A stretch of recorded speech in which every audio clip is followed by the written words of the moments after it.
Welcome back to Beyond Books, the Shrewsbury Public Library podcast. I am your host, Sky. I use they, them pronouns. And this month, we are talking about languages. And there's a fair bit to share about languages and how we interact with languages at the library.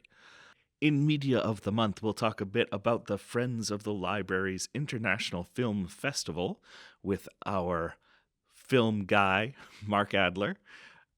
And then in Ask a Librarian, our new Digital Services Librarian will be telling us about some of our online language learning resources.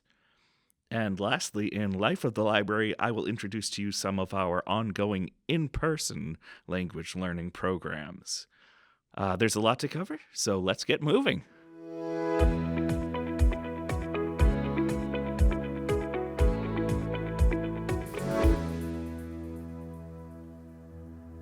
Welcome back to Media of the Month, and welcome back to our first returning guest of the new podcast run, Mark Adler. Mark, welcome back.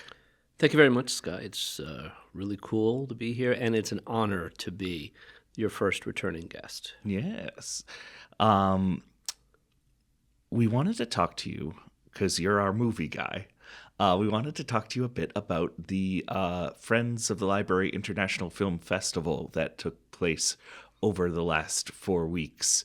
Every Sunday in February, the Friends put on this series of film screenings at the library, and wanted to see if you knew anything about the films that were shown and can talk on that a little bit. Yeah, I had thank you. I had the pleasure of being at the screenings. Running the screenings because I work on Sundays, and I presented 3 of the 4 of them because I was off for one of the Sundays. So we've been doing this for years. It's the International Film Festival. What we provide is a showing of 4 foreign language films with English subtitles. Mm-hmm. Usually we try to get them in slightly different genres.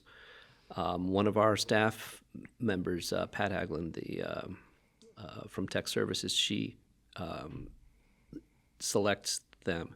We actually have, and a lot of people don't know this, we have a site license here at the library. When we show movies, it's not like some pirated version or we're just simply pulling it off the shelves. We're doing it legally, and it's from a large network, a large collection of movies that we're allowed to show from. So then Pat goes to that list and finds 4 international films that meet her qualifications. The first one we showed was a Japanese film called Our Little Sister, and we had about 25 people there.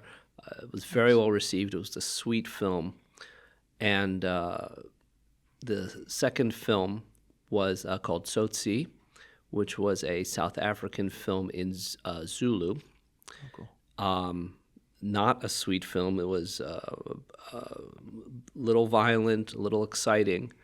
Mm. And then our third film is a Brazilian film in Brazilian Portuguese called I'm Still Here, a true story about a political prisoner during the military dictatorship in Brazil in the 1970s. Mm. And then just wrapping up last week, our fourth film was called Vetus, which is a Swiss film in Swiss German about a child piano prodigy.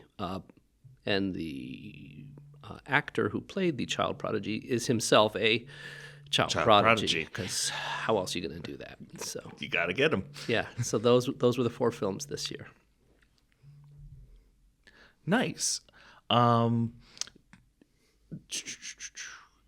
I know that you are tying in your film discussion group with one of the films. I'm Still Here is the one, correct? That's right. Yeah. We have our film discussion club, which meets the first Tuesday of every single month. We started this back in August, and we're continuing all the way through. And so far, we've seen several different movies. We started with Everything Everywhere All at Once. Then we talked about Conclave. Then we talked about Spirited Away, which was one of the things you and I talked about in our last podcast. In November, we saw and discussed Local Hero. in December, we discussed the movie Carol. And then starting off the new year, we discussed The Big Short, Black Klansman for January and February. And so now, next week, we will be discussing I'm Still Here, the Brazilian film that was part of the International Film Festival. It's a harrowing film about a true story about a family where the father is a former congressman who went into exile after the military took over, and he's come back to, I believe, to Sao Paulo, and he and his family are leading a good life, but a little scared about what's going on. Right. And he is, to all outward appearances, not being involved in politics, just trying to lay low. But he and his friends are still doing everything they can to at least get messages across to other people. And one day, the police come and take him in for a, quote, deposition. And he's never heard from again. Right. Shortly thereafter, his wife, who's the real subject of the movie, she and one of their daughters are also taken in. The daughter's released after a few days. The mother spends, I think, 2 weeks in horrible prison. But it's all told from her viewpoint. Right. When she's released, she comes home and shortly thereafter decides that they're all going to move away. And she's pretty sure her husband's never coming home at this point. Right. And it's a very sad story to see what happens. But the story was actually written by her son, the boy in this film, after he grows up. Oh, wow. And so we're talking a lot about how, what happens when you see a true story. That's a dramatic story. Yeah. And in some ways it's a real downer, but it's not quite played as a sad story. There's a little bit of political intrigue and mystery about really what's going to happen and where it's going to go. Oh, that's really interesting. Yeah, there's lots of horrible stories through all the dictatorships throughout South America and Central America from that era. I believe I had seen an Argentine film, I believe, about that was a similar story. Yeah, people getting disappeared. And yeah, it's awful. And it's interesting to see how this movie approaches it. But also just as a piece of filmmaking, regardless of what the story was. If it was just a story about a family, right, where some interesting event happens, and they go from a loving, happy, idyllic lifestyle to then everything just seems to spiral down when this disappearance happens. One side note of interest is that the woman who plays the mother in this family, it goes from you then see these same people in the 1990s, and then 2016 is like when the story all wraps up. And she ages up through the 1990s, and they do appropriate makeup. And I remember when I was watching this saying, oh, that's, they did a really good job aging her. And then in the 2016 scene, there she is again, looking much older, and she's suffering from Alzheimer's. And I'm looking at her again going, wow, this still looks like the same woman. This doesn't look like severe amount of makeup. How did they do this over what looks like a 40-year period? Right. Turns out it's her mom playing that role. And her mom is a famous actor in Brazil. She's in some ways, think of her like the Meryl Streep of that culture. Okay. And so, she and her daughter have actually both played off each other in other movies, but now they're in this movie playing the same character, just earlier and later in life. It's kind of a neat, fascinating. Yeah, it's a neat trick. I'm really sure cool. Brazilian audiences all saw it, but to me, it was like, how did they do that? Oh, that's how they did it. That makes sense. And that's why they didn't. I mean, they still had to age up the mother a little bit because she wasn't quite that old, but. It was an impressive trick. And so that's why I'm saying as a piece of filmmaking, right. That's what I really appreciate from all of these movies. Isn't just the story, but what else is going on as I'm watching it. Right. And that's cool how you have these moments where the cultural context is so different as an international film versus as a like native to that culture, where you have like excuse me, where you have a famous actor from Brazil who, if you're not seeing Brazilian films, if you're not immersed in that culture, you're not going to recognize that. Right. Yeah. Yeah. So that's when we've been seeing each of these movies, we've been trying to. We always start with, so what did you think? Mm-hmm. And people will always go off of that and talk about the plot and talk about the story and talk about where we go. And sometimes it'll then grow into, how did you like how it looked, or was the music appropriate, or I can't believe they cast this person, which is fine. Like that's what we're talking about. It's like when you talk with your friends at a party or a bar about what did you think, and not always movies that you like, and we often disagree, and that's okay. And many of us, don't know each other outside of this group, which is exactly what we're looking for. Yeah. So that discussion will be on Tuesday, March 3rd. As I said, it's always the first Tuesday of the month, with exceptions for bad weather or holidays or such. Fingers crossed. In April, our April movie's already been chosen. It'll be the Spike Jonze movie called Her, about the semi-futuristic story about a man who falls in love with the AI in his, let's say, inside his phone, but the technology. Yeah. And where that takes him, I haven't seen it yet. It was recommended by one of the members of our group. She hadn't seen it either, but she really wanted to, and said, hey, this might be worth our discussing. So we're all going to take it home, and we're going to watch it, and then we'll discuss it. I just want to remind folks, either folks who are in the podcast, or I just need to continually say this, that we don't watch the movies at the Film Discussion Club. We loan them out. We're a library, and we have them all collected behind the circulation desk. And you come and you pick it up and you watch it on your own time. Grab a bag of popcorn that we're also going to provide, and maybe someone else who's at your home with you will watch it or not, and they don't have to come to the Film Discussion Club if they don't want to. But then after you've seen it, come in and chat with us about what you think, what you liked, what you didn't like, what was good, what was bad, and so forth. Right. Yeah, I feel like there's going to be some interesting discussions about I'm Still Here as well as about Her. They're both very topical stories, very timely, unfortunately.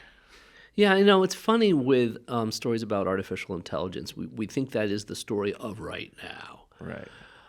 But if you remember The Matrix, there's that one big exposition dump where Morpheus is explaining to Neo how everything works, and he has this big punchline, and then came the rise of AI. Right. And this movie came out like 20 years ago. Mm-hmm.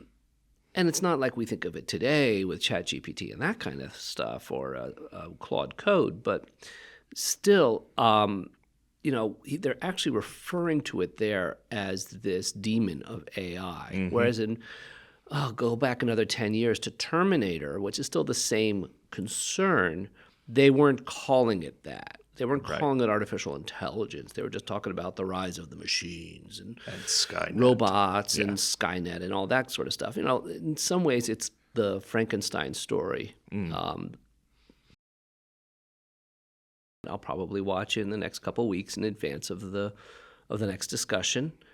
I would love to have more people show up and talk about what they loved, what they hated, what was good and what was bad. Usually, we don't get into fights, but we do get into some animated discussion, which is nice. We haven't picked our May film yet. We often pick that right before the previous club meeting, just so that way when we're finished, if people want to grab a copy of it on their way out, they can grab it, so that way they can watch it and then be all prepared to talk about it. If you've already seen the film 5 years ago or 20 years ago or 80 years ago, I don't know how far back we might end up going, we always recommend that you watch the movie again, fresh eyes. Maybe you'll catch new things. You saw it with friends in college, but now you're not in college, or you saw it and you missed something. There's very few movies out there that don't benefit from a rewatching. For sure. There's always more layers to go down and more things to catch. Because your eyes can't be on every part of the screen at once. So I'm hoping that at some point I'll be your first 2-time repeater. And at that point, I will expect from you a recommendation, Sky, on what we should discuss. I can provide that, for sure. Appreciate it. So think about it. Don't tell me now. Yep. Put some time into it. And you can tell me live on recording without any preparation. Always like to hear that. Perfect. Well, thank you so much for coming through, Mark. I really appreciate it. Yeah, nice to be here. It really is.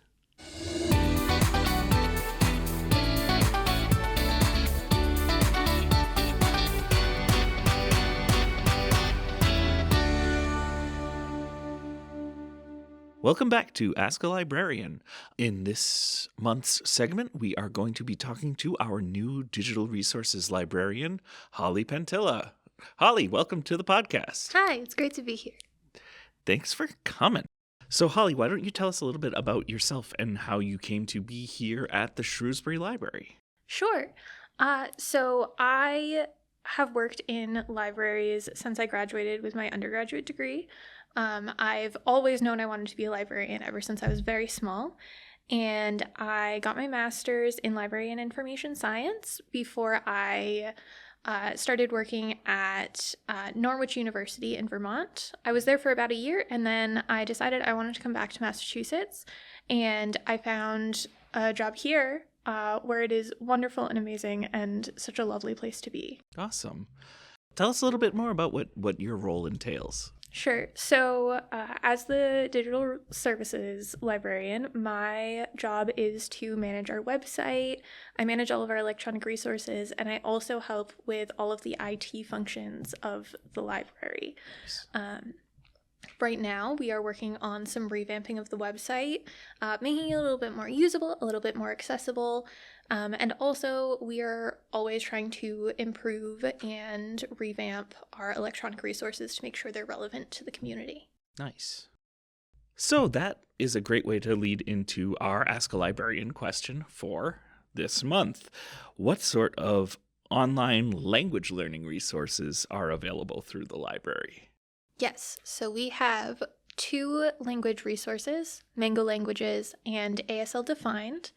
Mango Languages has over 70 different languages you can learn. Some of them are English as a second language, some of them are for native English speakers, and it has a bunch of really cool features. We also have a new resource called ASL Defined, which is an online resource for learning American Sign Language. Ooh. It includes video tutorials, interactive modules, and information about deaf culture. Oh, that's cool. That's awesome. And that's new. That's in the last couple months, right? We got it at the beginning of 2026, starting on January 1st. So it's very new, and we're very excited to have it. Awesome. So I know a little bit about Mango, having played around with it a little bit. What would you say is one of the coolest, unique features about Mango versus Rosetta Stone and those other language learning things? I mean, beyond being free. Free is key. Free is huge, yes. I would say it is a really great option for just doing it on the go. It has a mobile app. You can also access it online. It tracks your progress, so you keep up with yourself. One of the things I remember about Mango, one of the features they have is that they will have movies in the language.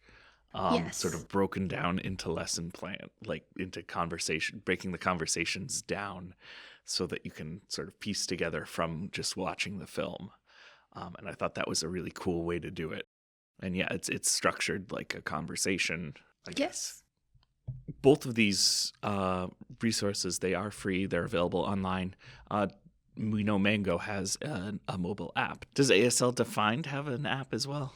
ASL Defined does not have a mobile app, but once you have signed in with your library card once, you'll have created your account, which you will be able to access forever. Oh, sweet.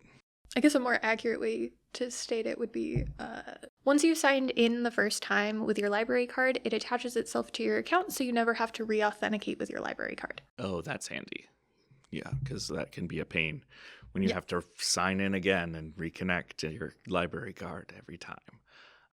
Have you delved into either of them as a learner yourself at all? I have not had the chance yet. I've been very busy getting on board at the library. Fair. There is a lot to do, a lot to figure out.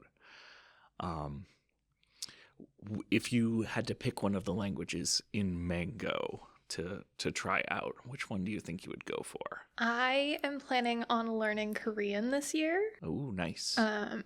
I am a big K-drama fan, and I would like to be able to watch them without subtitles. Nice. That's a great goal. Yeah, I've dabbled a little bit into the Haitian Creole and Canadian French lessons, and it's cool to see the differences between these related languages and how it all fits together and how skills in one language can help with others. Thank you so much for coming through. I really appreciate you sharing your insights and your experiences and telling us about Mango and ASL Defined. Of course, I'm more than happy to stop by, and I'm so glad I had the opportunity to share them.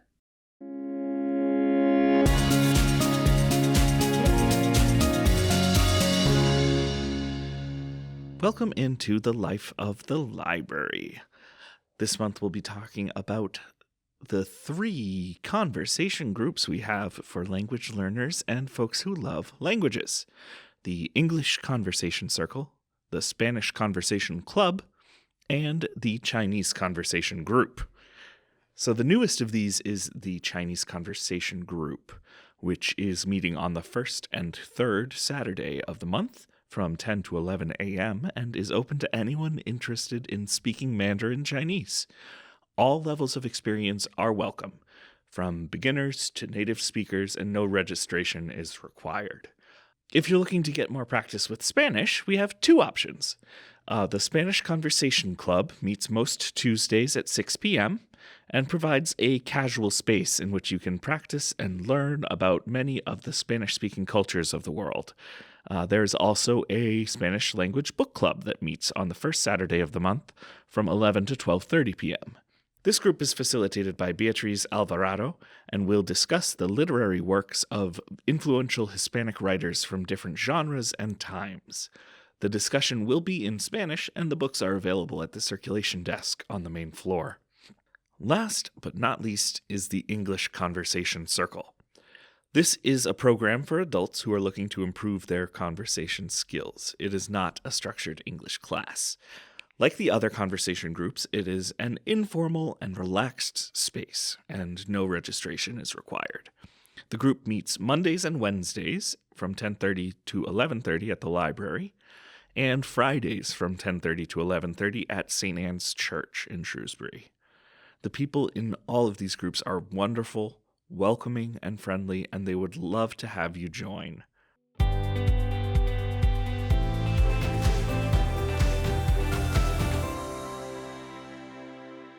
Thank you for joining us once again for our language episode of Beyond Books.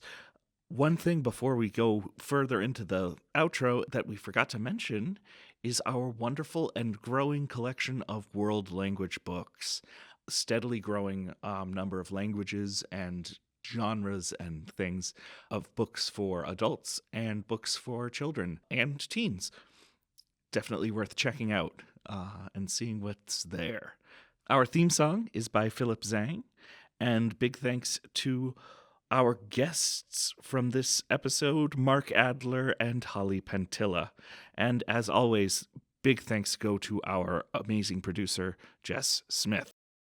Keep your eyes, ears, and mind open, because the library can take you beyond books.